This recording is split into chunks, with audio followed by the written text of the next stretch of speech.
Hello welcome and अस्सलाम वालेकुम dear students. Enzyme का जो चैप्टर चल रहा है फर्स्ट ईयर की बायोलॉजी से, वहाँ से आज नेक्स्ट लेक्चर है वो है कोफैक्टर ऑफ इंजाइम। तो जैसे कि पिछले वीडियोज़ में साथ साथ डिस्कस कर रहा था कि ये लेक्चर आ रहा है, ये लेक्चर अभी हम आपके सामने पेश खिदमत है। कोफैक्टर है क्या चीज़? जैसे कि हमने पहले भी बताया, डिस्कस किया था कि एक इंजाइम प्रोटीन पार्ट है।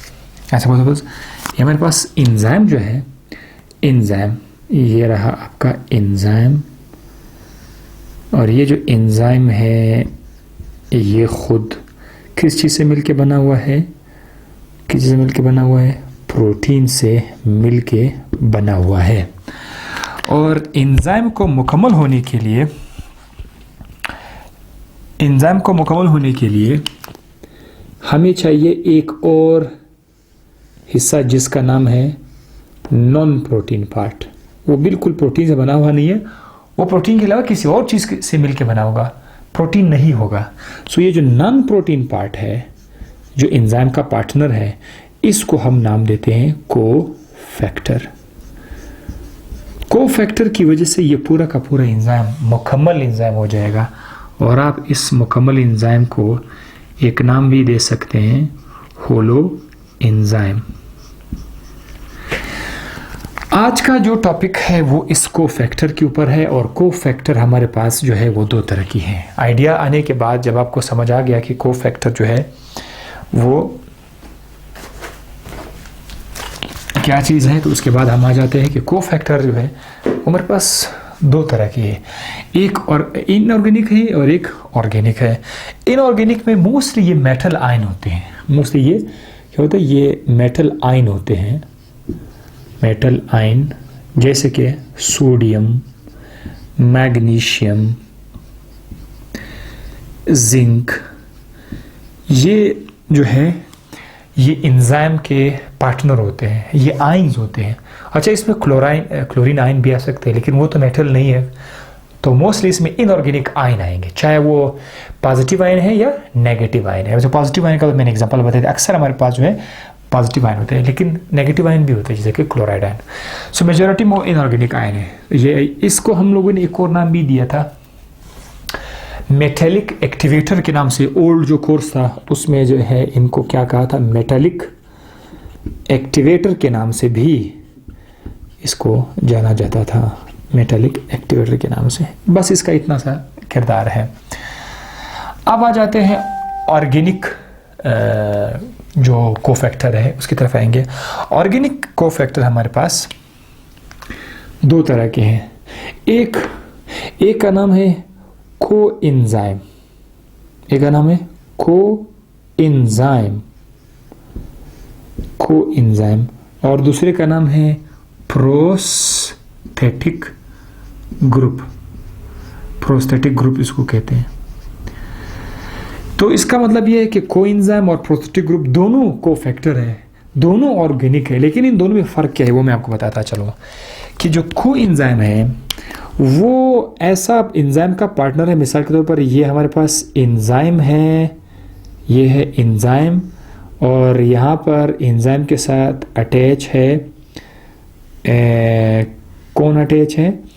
एक कोफैक्टर अटैच है। लेकिन ये जो कोफैक्टर है ये बड़े लूजली अटैच है। यहाँ से मैं थोड़ा सा इस तरह लाइनें लिख रहा हूँ ताकि आपको पता चले कि यहाँ पर ये लूजली अटैच है। तो जब ये लूजली अटैच हो जाए, यानी ये रिलीज हो सकता है, यहाँ से एंजाइम का सरफेस छोड़ के कहीं और पे जा सकता है, तो इस केस में कोफैक्टर का नाम हम लोग क्या रख देंगे? कोएंजाइम। और कोएंजाइम का हमारे पास एक बड़ा अच्छा ज़बरदस्त एग्जांपल है NAD, निकोटिनामाइड एडेनिन डाइन्यूक्लियोटाइड। अगर आप मास्टर लेवल पे जाना चाहते हैं biochemistry, master level advance biochemistry में, तो मैंने बाकायदा NAD पर एक लेक्चर रिकॉर्ड किया हुआ है कि किस मैकेनिज्म से ये एंजाइम को हेल्प देता है NAD। और याद रखिए कि NAD निकोटिनामाइड एडेनिन, इसके अंदर खुद एक विटामिन जो है वो हिस्सा ले रहा है, विटामिन। इसीलिए हम लोग कहते हैं कि विटामिन बॉडी के लिए क्यों ज़रूरी है। अक्सर लोग बोलते हैं भाई विटामिन ले लो, विटामिन आपको ताकत देगा, पावर देगा। क्या मतलब इसका? भाई विटामिन में मुख्तलिफ बहुत सारे किरदार है विटामिन के, लेकिन उनमें से जो बी कॉम्प्लेक्स के विटामिन है वो अक्सर क्या करते हैं, वो किसी केमिकल रिएक्शन में एंजाइम के पार्टनर होते हैं।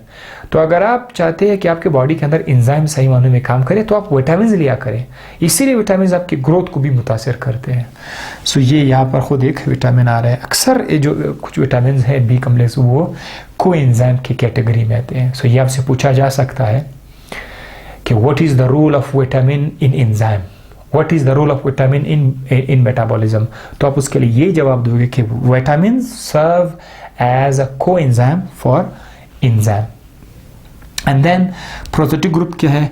प्रोस्थेटिक ग्रुप इसका उलट ले ले। प्रोस्थेटिक ग्रुप में हमारे पास क्या होगा, हमारे पास फिर से एंजाइम तो है, ठीक है, एंजाइम है ना, ये हमारे पास एंजाइम, लेकिन इस एंजाइम के साथ जो यहाँ पर पार्टनर अटैच होगा ज़ाहिर है वो एक कोफैक्टर तो है, वो एक नॉन प्रोटीन पार्ट तो है, वो ऑर्गेनिक तो है, लेकिन इसके बीच जो बॉन्ड है वो बड़ा स्ट्रॉन्ग बॉन्ड है, ठीक है, दैट इज स्ट्रॉन्गली अटैच।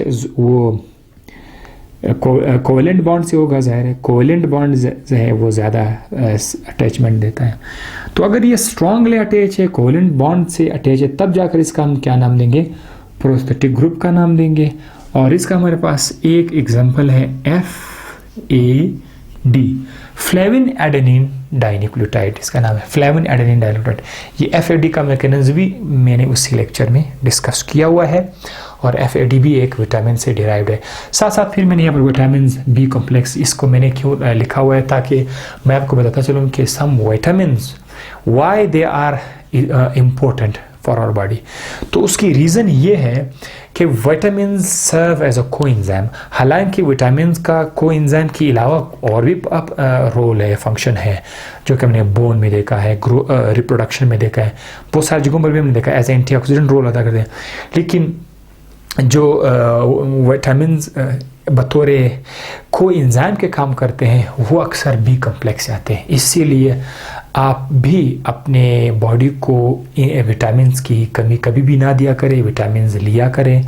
जिन जिन जो विटामिन जैसे कि ग्रीन वेजिटेबल्स है, फ्रूट्स है, एग वाइट है, इसके अंदर जो है आपको विटामिन मिलेंगी, विटामिन से आपकी ग्रोथ प्रॉपर होगी। इसके साथ ही ये वही लेक्चर था, कोफैक्टर आपको समझ आ गया होगा। मैं दोबारा थोड़ा रिपीट करता हूँ कि एंजाइम का जो कोफैक्टर है उसको हम लोगों ने दो कैटेगरीज में डिवाइड किया। एक है इनऑर्गेनिक और एक है ऑर्गेनिक। इनऑर्गेनिक में मोस्टली मेटल आयन आते हैं, जबकि ऑर्गेनिक में या तो वो स्ट्रॉन्गली अटैच होगा एंजाइम के साथ जिसका नाम होगा प्रोस्थेटिक ग्रुप, या फिर वो लूजली अटैच होगा जिसका नाम है कोएंजाइम। साथ साथ मैंने उसको एग्जांपल भी दे दिया NAD और FAD का। छोटा सा लेक्चर था, आई होप आपको समझ आ गया होगा, एंजॉय किया होगा। साथ साथ देखते रहिएगा, हमें अपनी दुआ में याद रखिएगा। थैंक यू, अल्लाह हाफिज़।